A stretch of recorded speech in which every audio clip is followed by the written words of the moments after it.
Thank you for joining us for this episode of Who Does She Think She Is? Audacious financial journeys with tremendous Black women. I'm Mele Miller, 30-year bank exec that you wish has always been your friend. Who does she think she is? Welcome to Legacy in the Vines, a special series of Who Does She Think She Is? We're sitting down with Black women who didn't just buy the bottle, they bought the land. Women who are cultivating vineyards, crafting award-winning wines, and building generational wealth from soil that historically wasn't meant for us to own. So pour a glass and let's talk about power rooted in the land.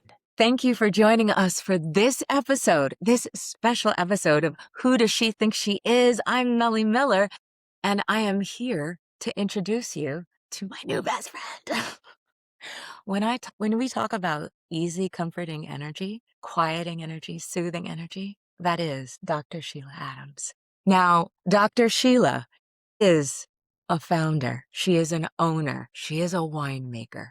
And I'm so delighted to introduce Kai Simone Winery and Dr. Sheila to our Who Does She Think She Is community. Thank you for joining us. Well, thank you. And thank you for having me. Please call me Sheila. Okay. I am a doctor, but it's not in the wine business. Yes, I was a behavioral health officer in the military for 28 years. So 28 24 active duty. And when I retired or close to retirement, I decided I was going to get into the wine business. That's an awesome decision.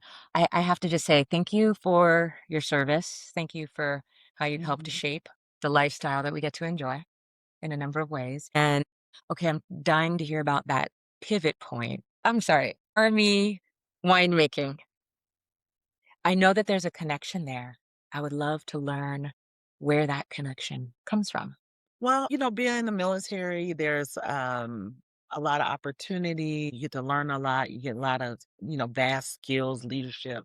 So I was always had a passion for like doing my own thing and wanting my own business. So at that time, I didn't know it was going to be a winery. That's So ambitious. yes, I really was kind of like, what kind of business can I get into that's not going to be a ball and chain around my neck, something Right. that I can enjoy. Because in the military, you get to retire young if you kind of stick with it and you can sustain. So at some point, I knew that was going to happen for me. Just kind of being a good steward of conserving money and saving and Mm. investing. And so my husband was like, "Do your thing. I want to plan early because I would love to make sure whatever we do."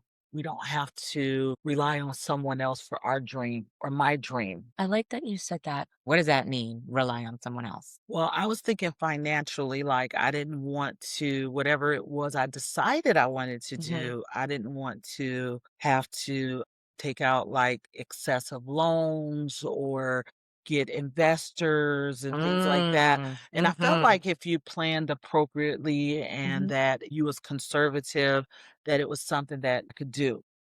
Fortunately, it worked out in my favor. So, Well, I think it did. And just to be clear about what I'm saying from my perspective, it worked out in your favor because you planned. absolutely. You planned. And you said something earlier, and I haven't thought about this in a very long time. And that is when you enter the military and you make the military and service your career, there Mhm. is an opportunity to retire with strong benefits, to create a foundation that frees up and creates space and capacity and financial stability to do other things. That is very, very impressive. It's smart. And there are folks who are aware of that and build accordingly. But I don't know that it gets talked about enough.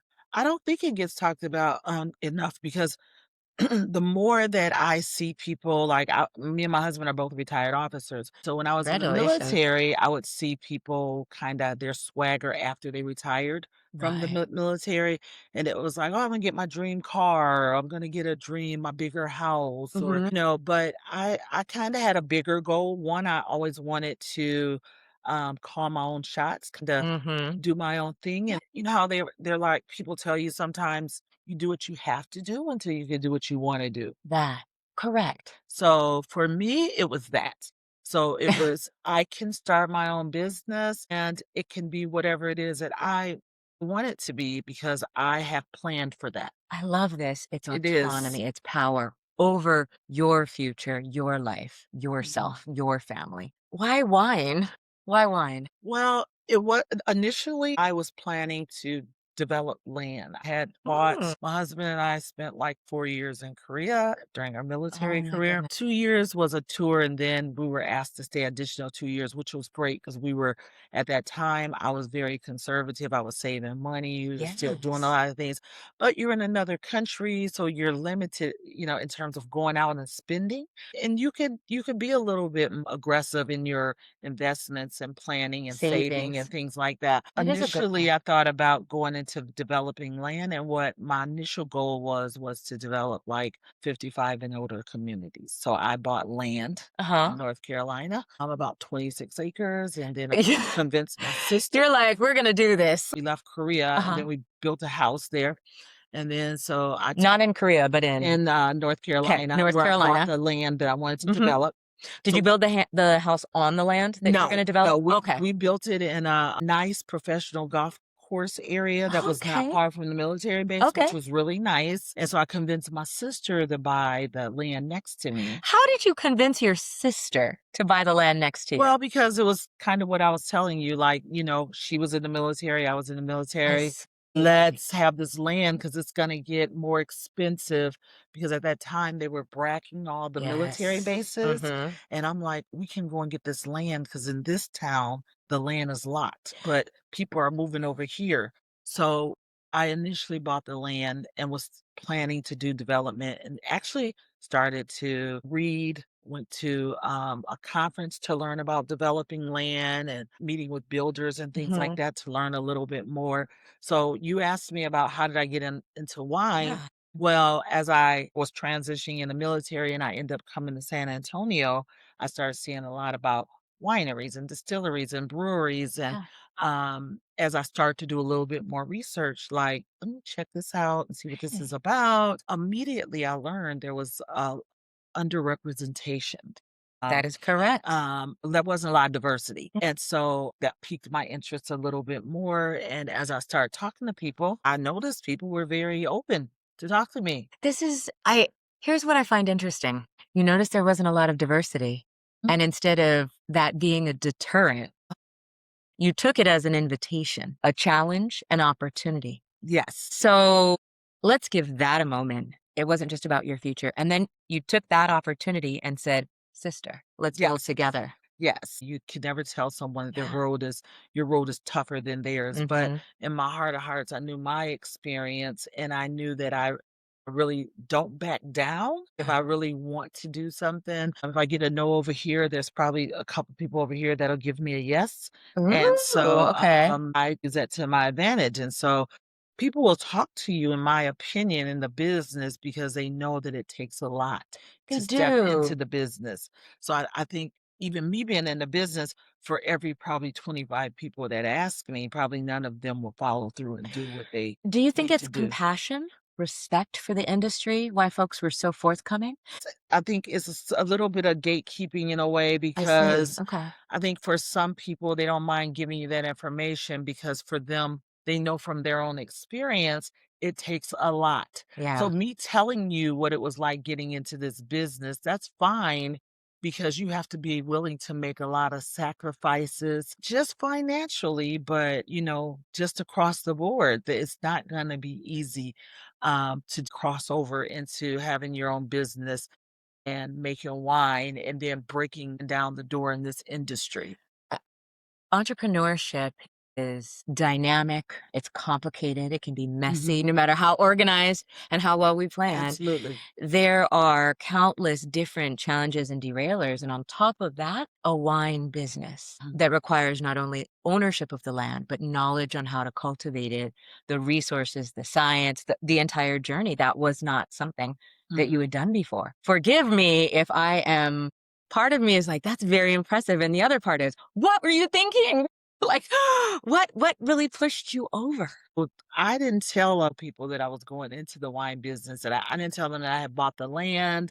I didn't tell them that I was preparing to build this building, that I was going to make it out of a winery until probably I was actually building the winery. Most I of the see where people, that aligns with the desire for autonomy, though. You're not looking for opinions. right. You've worked 28 years to be able to do this your way. Right. And sometimes I don't think that individuals are trying to hinder you from doing Right. what you want to do. I think it's just they're startled, but at Care. the same time, it can be a deterrent because Yeah. if you hear too many people say that, that becomes Yeah. a part of it becomes a part of you, and then you have to fight back a little bit more Mhm. to stay afloat, Like to you're keep doing your already dream. taking a leap. Yes. And that type of feedback becomes a part of the narrative, Right. whether you've invited it or not. Yeah, and whether And whether they mean it or not, correct. it It's not still about hinders your energy. you hear it, you receive it, it's a part of you, loved ones, friends, family. That's right.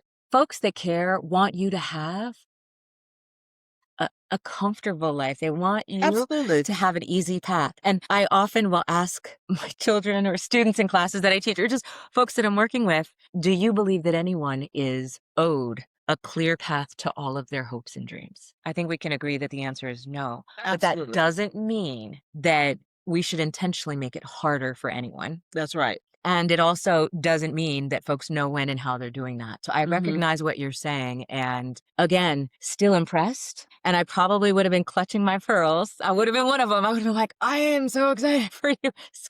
Scared, but excited. You are clearly someone who is capable of doing difficult things. I Dr. Sheila. I would agree with that, and people that know me would Mhm. probably agree that that's true of me, Mhm. that I feel like if there's something to champion and if I feel like I can do it, I don't mind stepping in and doing it. The resilience, the resourcefulness, Mhm. agility, that navigation through an industry that you're just touching for the first time, that is the impressive part to me. Where did that come from? I think it's just being told growing up that you can do anything you want, and that, over the course of my adult life, I was able to overcome. And each time you overcome, that makes you more resilient and it Mhm. makes you more confident. And, it teaches you a lot about yourself. And so you don't want to limit yourself because Mm. you've already proven to yourself that you can overcome and that you can, work hard and get what you want. It's not going to be easy, but you can do it. You know what I mean? Yeah, I So I do. think it comes from having a life of adversity and challenges, Mhm. and knowing that, and removing myself from the messy clutter that's uh, sending that negativity that's going to affect me. So Mm. I'm not going to put myself into a situation where I'm going to hear all this negativity. I'm going to Yeah. put myself in a situation where I'm going to be nourished and uplifted. Yes. The dynamic of growing a business and starting this new chapter in your life and in your career, there are a lot of no's, and you've shared many of them already. No's can sometimes be a good thing. What was the worst, best no that you've ever received? I would say the worst best no that I've ever received is and I would say just getting into the business. It was Mhm. like not a overt no, but maybe more like a covert no. Oh, say Does that more make about that. as you're getting into the business, each time you're, trying to, overcome an obstacle, Mhm. another one kind of comes up. So there was a time where, even the building, they were telling me I couldn't put a winery where I'm actually at because it was considered commercial land Okay. or not, no zoning. But for the HOA, it wasn't. So there was I only a see. very small portion that was considered commercial for the HOA. So Mhm. when the HOA formed, then they took precedent over the county. Fortunately, the way was able to overcome that is I told the gentleman I was buying the land from that I'll pay you cash, but you have to submit this letter because I couldn't submit a letter because I didn't own the land. Oh, to change So the zoning or to get it it approved. started before I even bought the land. Fortunately, they approved it. Wonderful. They approved it, but that was a stressful thing for me I'm because sure. to me it was like ideal land and I can visually see myself there. So that was kinda hard, but I wasn't gonna buy the land unless I was going to be able to Correct. do it, but it worked in my favor. I really, really like that you thought through the whole scope of the situation. The timeline was everything, right? It had to be the owner. You weren't gonna buy it.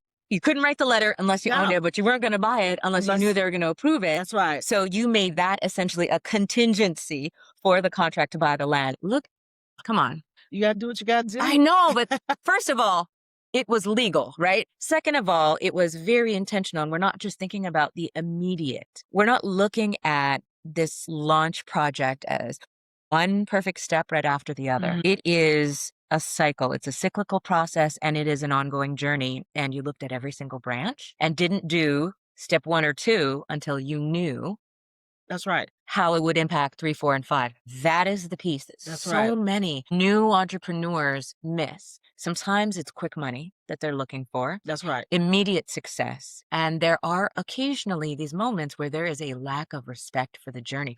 So you did a couple of things that I wish were more common, but right now they're uncommon. Thing number 1 was to research. Like you didn't just read or go online, you actually communicated and connected with those that Yeah, I went to the county right. and then I went to the HOA, But but you they did yeah, you I did the did, research, but even yes. with other winemakers, right? Like it wasn't just about the property. You wanted to make sure that you understood what was involved. Their crazy stories and the no's didn't scare you because hard work doesn't scare you. You wanted to know That's right. how much grit you needed to bring to the table. I love this. So I'm curious throughout this whole entire process, as you are launching this absolutely new chapter and initiative in your life that has the ability to be highly lucrative, soul fulfilling, just gotta through some of them no's. Right. These folks that are meeting you for the first time and you are presenting yourself as a future vineyard owner, winemaker, a future brand. You're already an entrepreneur. How did they see you? Well, I think it was new because several people even said to me, "I've never met a Black winery owner." Okay, they I told mean, you that to your yeah, white face. people would say that. They'll Okay. come to the winery and be like, "I've never been to a Black-owned winery." Okay. You know, and I would say to them, "Well, there's not a lot of them. 'em. They're out there, but there's not a lot of them." I'm Yes. curious, does your brand lead with I'm a Black woman making wine? We tend to lead with that we're an award-winning winery Mhm. and that, we practice, sustainability in making wine, and yes, we are a Black-owned winery, and I tell you why, because I was in the military for a long time, Mhm. and I felt like, I worked really hard. And now I'm working hard for myself, and Yes. I am open to anybody that wanna come to the winery. Yes. I love to have people visit the winery and just conversate and engage. So even though we're a Black-owned winery, I'm not, like, just targeting Black people. I mean, that doesn't Understood. make sense, right, if you're in the business. But at the same time, I don't wanna hide it. Well, Why should I not be able to say that I'm a Black-owned business? yeah, People ask me, and I'm like and I think they ask me because it's curiosity. I think there's curiosity. I asked you this question not because I have an opinion, but Mhm, because I was curious to know how your identity as an educated doctor, as an mhm. educated retired military, strong, capable Black woman, how that identity impacts your earnings potential, the success of your business, and your client base. Who is attracted to that? That is the basis of the question. And what I'm hearing you say is a fact is a fact. Right. This is and because it's rare, it is important to share for awareness purposes, because of that rarity, And that right, representation. and not just that, because I'm wanna create a legacy for my daughters, but Mhm. also representation matters, and it means Absolutely. that when people see me, they have a belief that they can do it, especially Exactly. when it's younger people or younger adults, and I see them light up like, "Oh my gosh, I can do that too. she's the this Black lady, she's the owner," because you want to instill pride, and you want to instill in women in general that they're capable. Thank you. Opportunity. Yes. It's like, people behind me may come and stand on my shoulders, but I'm standing on someone else's. I think about the culture that we collectively build together and who we all are in this moment because of the past culture, but who we all collectively have the potential to be, Mhm. how we can live, what we can enjoy, and what's possible. And you are creating visibility and awareness of something that's possible that is not common conversation, that is not as prominent, and not just for our sons and daughters. I respect your approach that it's shared. It's not the first thing you share, but it's what you share. because you want folks to know. Yeah, because if people And ask me, yeah, why shouldn't I no, be? it's a No, part of identity, and it's also an opportunity just so that you know this is who we are. that's right. Come and join us. Experience, and People that's that wanna beautiful. come and they wanna enjoy premium wine, and they wanna be in I would a like to very enjoy premium wine. serene very serene and relaxing environment with a great customer service, they enjoy it. So you said it, premium wine. Let's talk about what it means to label a product premium. What does it mean in your Well, industry and in your product? okay, so, in the industry, I believe you have to always say this to people, you gotta get your street credits. It's like being a professional, right? Okay. You got to I get was in a your yeah, residency or yeah. right, your internship before you get the I was a PhD. behavioral health officer, and I had to have my license. I Mm, had to have training. I mm. had to have, degrees, You sure right? did. Or I couldn't get the job, right? So there's certain things that you have to do before you can say, "Oh, I wanna be a therapist. I wanna be" right? So same in wine. I mean, Ooh, okay. you can't say you're award winning if you don't enter wines and you don't compete against other wine And you don't brands, win. and you don't Okay. win. So when you say So premium, yeah, so we this is our Texas cab and it's won several golds. So we list all of our wines and all the awards, and I compete in various competitions in California, in Colorado, in Florida, in Louisiana, in Texas. I purposely do that because in my mind it's no different from going to school. It's your street credits. it is your street credits. Eh, There's a lot of winemakers that do not do that. That do Okay. not. And I'm just curious what your thoughts are on why someone wouldn't. I get it and I understand, but Why wouldn't somebody? Understanding that you would to add credibility, to increase brand awareness, to trust. Trust is the cornerstone of so many things. Is it time consuming to get the recognition and the status to be able to label it as award winning or premium? I don't think there's no dictionary term or timeline that you can say I'm award winning. So I say it because one, I've been in this business almost 7 years and we've won like over 70 That awards, is so impressive 67 because awards. 7 years is not a long time in winemaking. It's like dog years.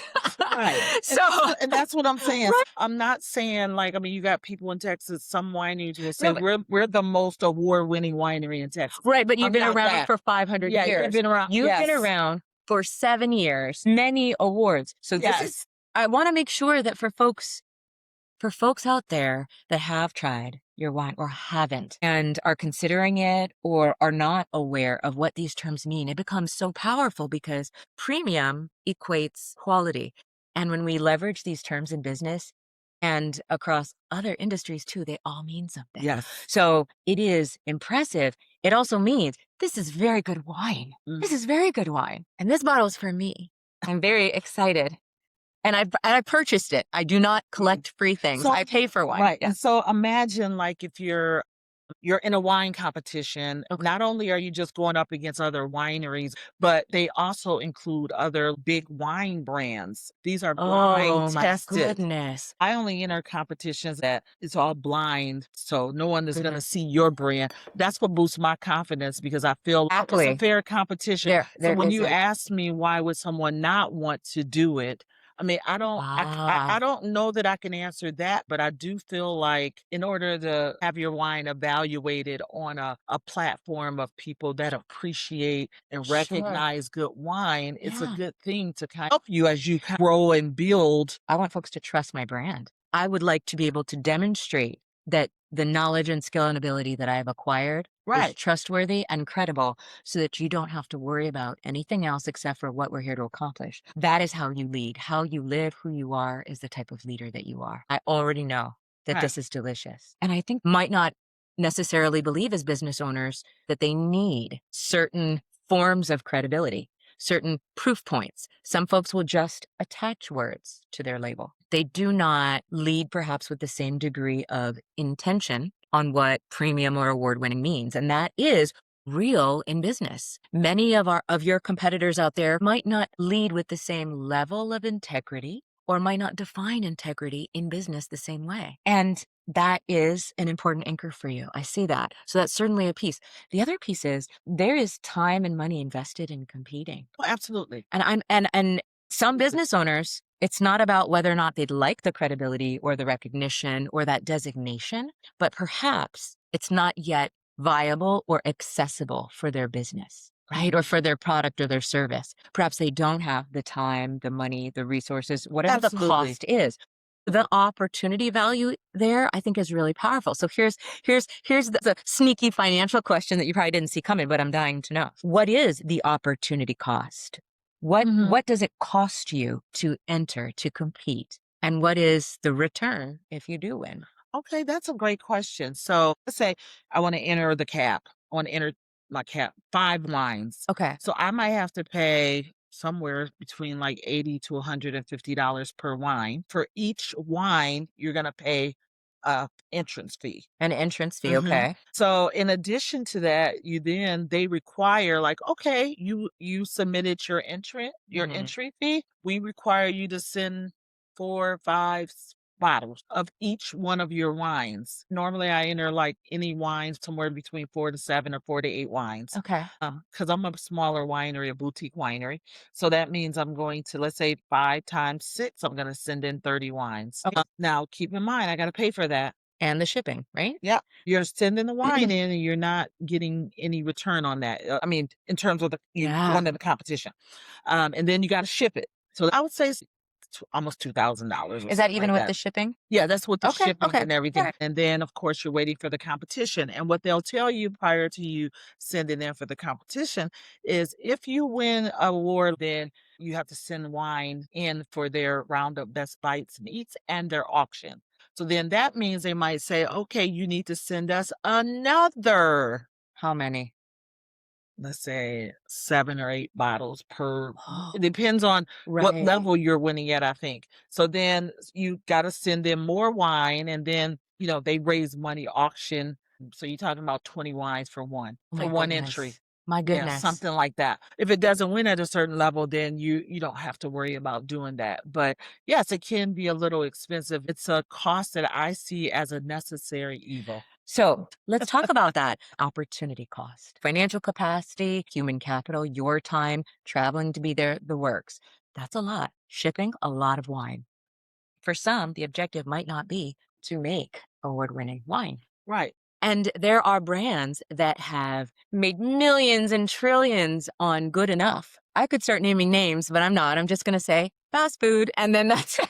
But good enough can make someone independently wealthy. That's right. So I point all of that out to just say credibility, quality, brand awareness. You've created the capacity, you've prioritized this. So why is it so important to you? It's important to me because my plan is to build brands because I Mhm. want to create a legacy for my daughters. You're going to pass the business on. Yes. So you had asked me, or you referenced, or you're going to ask me where the name comes from, and Yes. this is a nice segue. Great. So the name is named after my 2 daughters. It's their middle names. Okay. So my oldest is Jasmine Kai, and my youngest is Leah Simone. It's Those are Kai Simone. beautiful names. So I've always liked their names together. Yeah. And so when I was doing my marketing and I was looking at names and I was talking to the companies, like, okay, I described a crest as a kind of a brand name. This is, oh, I wanted to look like this. Yeah.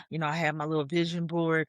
But when it was all said and done, it was 3 companies I went to, and one company was a lady, and she came back Hmm. and she gave me something that I absolutely didn't ask for. Oh, okay. And that's what I ended up going with. So when I first seen Hmm. it, I was like, maybe I don't want to. Interesting. Now, did you a lot of wineries, wine companies have crests. Is that why you were thinking about a crest? Yeah, and I was thinking crest in terms of having a legacy. Like a family Yes, crest. Yeah. yes. It's a powerful thing, and Yeah. I think Yeah. we can Mhm. identify with a crest throughout the ages. Sure. And so I've seen really nice crests, and so I was Uh-huh. working on it.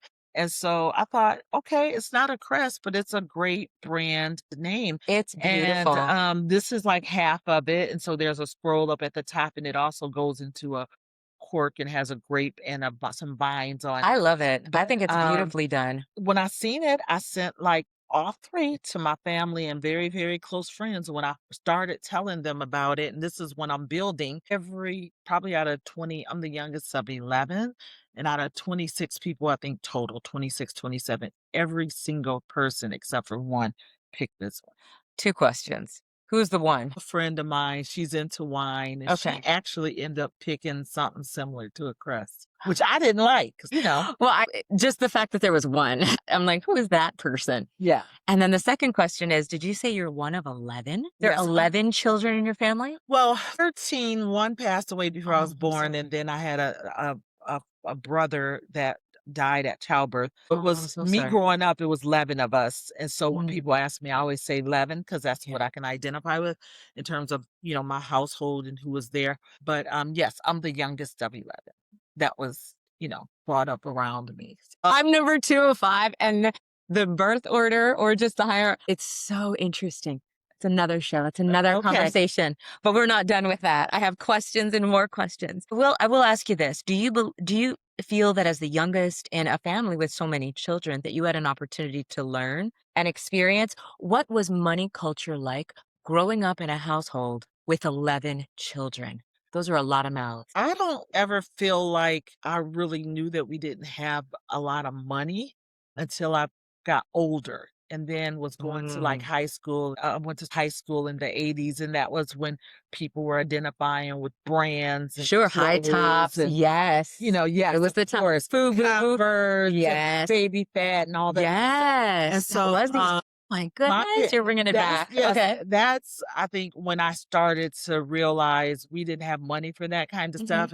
But growing up when I was younger, I was happy, I was loved, I was mhm. cared for. I had siblings who looked out for me. Like I said, being introduced as a teenager, where a lot of times teenage years can be a little challenging for us. Yeah. And so I don't think it really bothered me as much. I Mhm. just knew we didn't have it. I wasn't going to get those kind of things. And then when I got older, when I could get those things, I didn't really see it as valuable. I kind of seen it as, why am I gonna waste my money on that? This is gonna be on sale for 30, 40% off. And so why should I spend $200 for some boots when I can get it for like. How did that type of energy and culture around money shape the way that you manage your home, your family, your business financially as an adult? Well, it made me realize what's important and that Mhm. I don't have to um succumb to social peer pressure. You Mm. know what I mean? And I think it is kind of challenging, but at the same time, I really didn't see it as valuable to go and buy expensive stuff when I didn't have food in my house or when I was in college. Mhm. I just did not, it was more important in college to me that I had food and that, you know what I mean? That I Understood. wasn't going to buy things that was super expensive. And I think that just over time, my parents was like that and that rubbed off on me. And then Yeah. as I got older, I just continued. It's not that I don't have nice stuff. It's just, I just refuse to. It's about being intentional with what you do That's have. right. That's So right. when you learn early on how to manage resources, or Mhm. maybe a smaller bucket of resources, I do think that the knowledge of how to manage efficiently stays with you. That's knowledge doesn't just go away, Yeah, right? You don't just wake up one morning and have forgotten everything that that's right. has earned you the Yeah. PhD. So Yes. this is interesting to me. I know that based on the timeline of your business model, when you Mhm. launched, your business was developing and ramping up right at the heart of the pandemic, right in the middle of COVID. And it's one thing to be considering a business launch in the middle of a pandemic. It's wholly another thing when you had just started. We're beginning to just establish, and then boom, the entire economy essentially collapses. But Yes. you're still here and you're smiling. And we're talking about your award winning premier wine.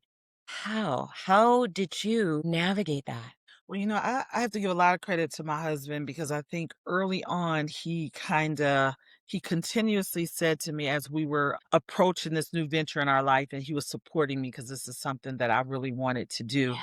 He kept telling me like, you're not going to be successful overnight. We have to give it some time. Mm. We have to plan for various steps. What can you do to help yourself or what are you going to do? Like, Risk, he the created risk. space for you, Yes, yes. right? And so, I think starting out, because I was hearing that from him and what I experienced was that, I was being more conservative in the process as well. So I'll give you an example. Like, for instance, when I was buying the wine equipment, I bought it over time and then I put Good. it in storage.